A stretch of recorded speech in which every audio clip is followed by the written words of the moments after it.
낙찰받은 집을 대출을 해주는 거다. 낙 대출을 받으면 좀 한도를 좀 많이 받을 수 있는 부분이 없잖아 있어요. 신용 점수는 무조건 기본으로 봐야 돼요.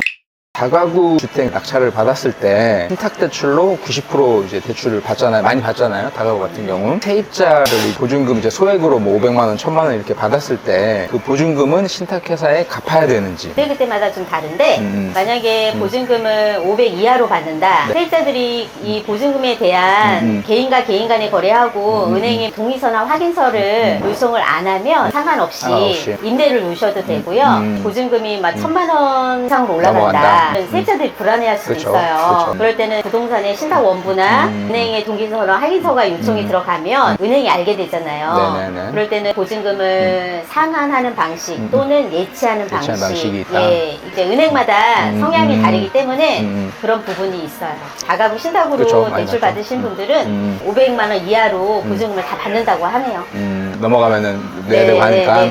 오피스텔 같은 경우는 신탁으로 담보대출을 받는 게 좋을까요? 아니면 근저당으로 받는 게 좋을까요? 오피스텔 같은 경우에도 우리가 막 전세를 주시는 분들도 있고 월세를 주시는 분들도 있어요. 이제 월세를 주신다고 하면은 사업자 근저당으로 받는 게 아무래도 수월하고요. 전세를 주신다고 하면은 신탁을 이용해서 최대한 받고 전세를 주신다면 보증금으로 신탁 말소하면 되니까 네, 그런 방식으로 보면 될 것 같아요. 근데 매매 사업자도 신탁 말고 근저당 대출도 된다고 하는데 조건이 따로 있나요? 근저당 대출 받을 수 있는? 조건은 아니고요. 그러니까 매매 사업자가 신탁도 있고 근저당도 있는데 근저당이라는 거는 우리가 일반 담보대출을 받을 때 MCI, MCG라는 보증서를 써서 주택담보대출을 받는데 사업자는 그런 보증서 대출이 없어요. 그래서 신탁을 이용해서 방을 공제하냐 안 하냐 이런 거예요. 근저당이면 방 공제를 해야 돼요. 서울이라면 5,500, 경기도 수도권 아니면 4,800 지역이나 2,800 지역이 있기 때문에 사업자 근저당으로 한다고 하면 방공제를 하고 나면은 많이 줄어들어서 그런 부분 때문에 신탁을 이용하시는 분들도 많아요. 50%씩 공동명의 부부가 1주택을 보유하고 있는데 대출을 받았을 거 아니에요? 기존의 대출. 그렇죠. 만약에 새로 받게 되면 DSR을 받은 대출에 반반 적용하면 되는 건지. 그런 건 아니고요. 대출을 받을 때는 공동 소유의 이제 주택이 있는 거고 거기에 이제 채무자가 따로 있을 거예요. 대표 주채무자가? 예. 그러면은 만약에 이제 경락을 받을 때 주채무자가 대출을 받느냐 아니면 채무 없는 사람이 받느냐에 따라서 조금 달라질 것 같아요. 부부라고 공동명의라고 해도 대출은 주채무자가 있다는 말씀이시네요. 그렇죠. 신규 매매 사업자도 대출 기준 아까 말씀하신 거랑 동일한 거죠?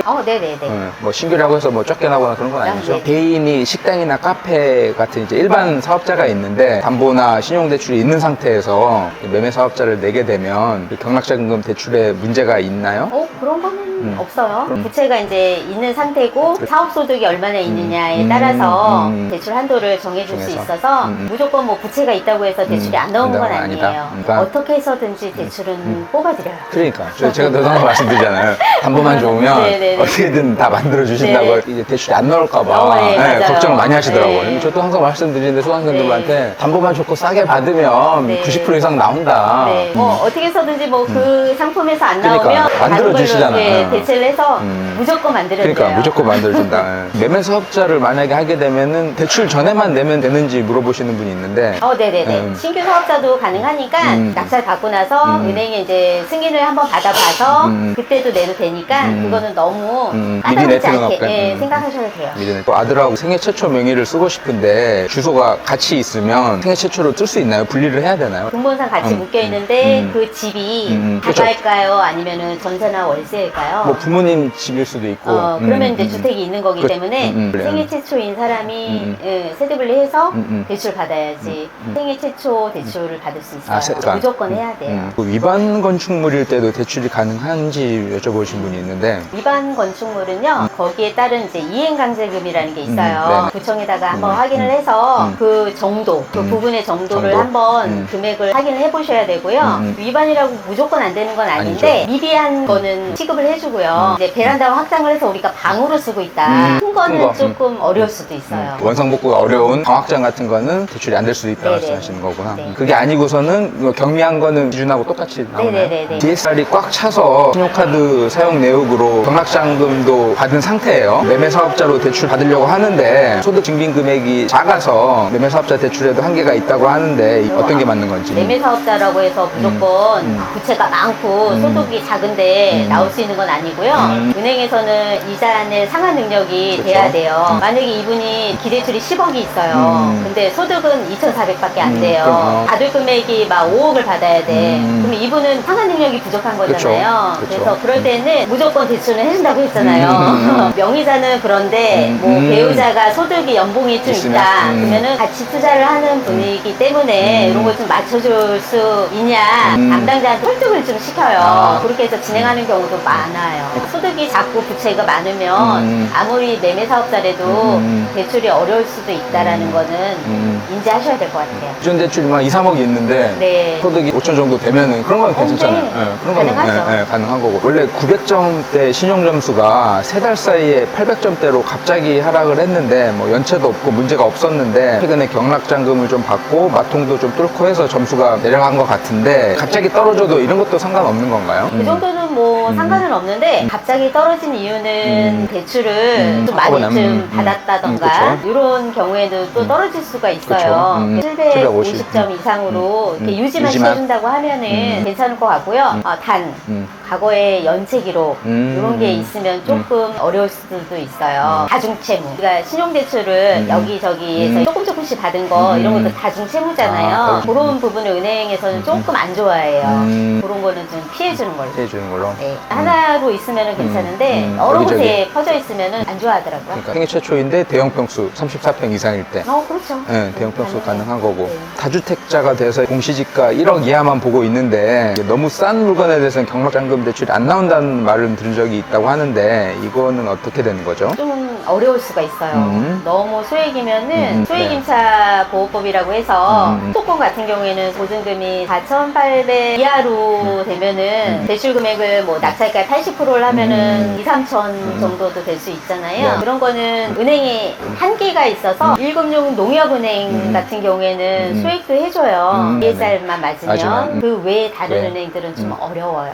엄청 작은 뭐 초소형 주택이나 뭐 반지하 이 정도. 또 하나 말씀드릴 게 지하는 은행에서 대출을 좀 안 해주려고 아 하니 그래요? 왜요? 이유가 뭘까요? 그 인식이 그리고 매매도 안 되고, 안 되고, 막 이런 부분이 기피한다? 없지 않아서 1금융 쪽도 농협은행 외에는 좀 안 해주려고 하는 게 좀 많아요.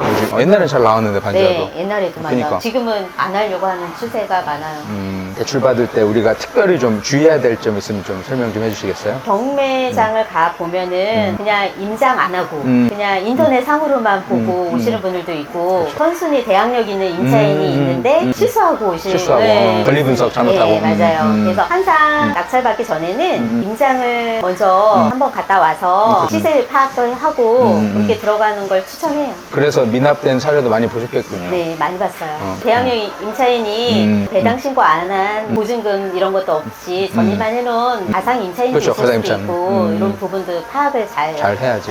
해서 맞아요. 들어가셔야 될 것 같아요. 그리고 또 궁금해 하시는 게 잘 마감하고 정리하잖아요. 근데 몇 명 들어왔는지 소명도 하기 전에 다 아시더라고요. 그거 어떻게 하는지 궁금해 하시는데 어떻게 하시는 거예요? 그거? 저도 궁금해요. 되게 간단한 건데요. 그래요? 법정 안에 맨 앞에 몰래 가서 자리 잡고 앉아 있다가요. 여직원이 추리는 거 보고선 길을 조금 열고선 몇 명 기표 거기서 이렇게 얘기할 때 얘기할 때.